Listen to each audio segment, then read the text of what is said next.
So far, I've seen the Wicked movie twice in theaters, and I will gladly pay to see that movie again. The weight with which this movie landed for me was probably impacted by the fact that earlier that day, I was actually told that I was wicked over and over again by someone who is very close to me and very important to me. This moment felt like the fruition of the past 10 years of my life, a fallout of my decision way back when to allow myself to be undone in the face of trauma and peel apart every limiting belief, every egoic facade, every misplaced value, every coping strategy that had landed me to where I was at. The pain, courage, self-confrontation, trust, compassion, and dogged determination it took to evolve from that fearful, good girl that was trying so hard to do everything right and win all the approval that I was 10 years ago, to become the messy, authentic, passionate but empowered person that I am today is impossible to convey. But you know this path if you've been there. You know so intimately the cost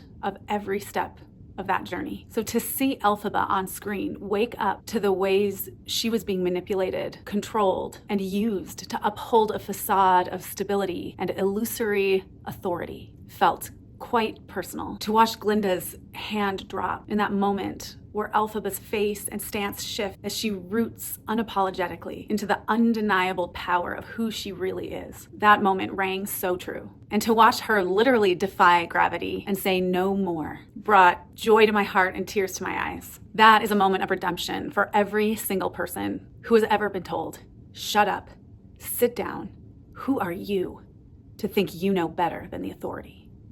These are, in fact, the exact words I was told earlier that day. Standing straight over me, glaring straight into my eyes with a shaming, scornful hiss. Who are you? And in that intense moment of shock, all I knew was that I could feel my breath all the way down to the soles of my feet. I could feel the space around my heart, and it was wide and warm and free. And there it was, without even trying. Every cell in my body knows who I am. I am love. And I knew that this was fear talking and that it couldn't hurt me.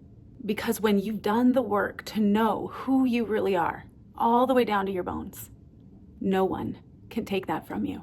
Nobody in all of Oz, no wizard that there is or was, can ever bring you down. And no matter how many yellow brick roads they build to somehow convince people that all roads point back to them and their power and their authority, and that's the only way to stay safe and to belong, you will know the truth. Who you are could never be threatened. Who you are could never not belong. And you don't need to be afraid of the wizard.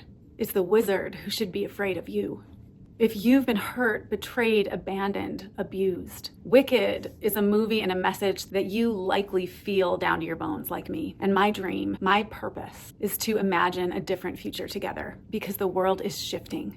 Consciousness is shifting. Who do you think you are is a manipulation tactic that's unraveling in the face of lived reality. It's a fear-based attempt to make you doubt yourself and bow down to another person or system's authority and power. Can you imagine what would happen if every person who was told that they were powerless was given the tools and had the grit and determination to do the work, to really find and feel and unapologetically claim who they really are? There would be nothing more indomitable. We may not be green nor fly on broomsticks, but an awakened human heart is truly a force to be reckoned with, no matter how big or small its impact. Because an awakened human heart becomes a vehicle for love and light in the world, and nobody can stop it. So my sweet Glindas and my precious Elphabas, may we love each other. May we hold each other sacred and honor the different roles we've each been given to play in this complicated world. May we see the gift and the complexity and the unavoidable cost of our respective choices. And may we truly look into each other's eyes and pledge, I hope you're happy, my friend, and my wicked friends and flying monkeys. Instead of freezing under the weight of the patriarchy or the abuser or the ex-spouse or the religion or whatever it may be, may we awaken our hearts and become the unstoppable creators of something beautiful. One day at a time, one heart at a time. This is how we change the world. This is how we defy gravity. Namaste.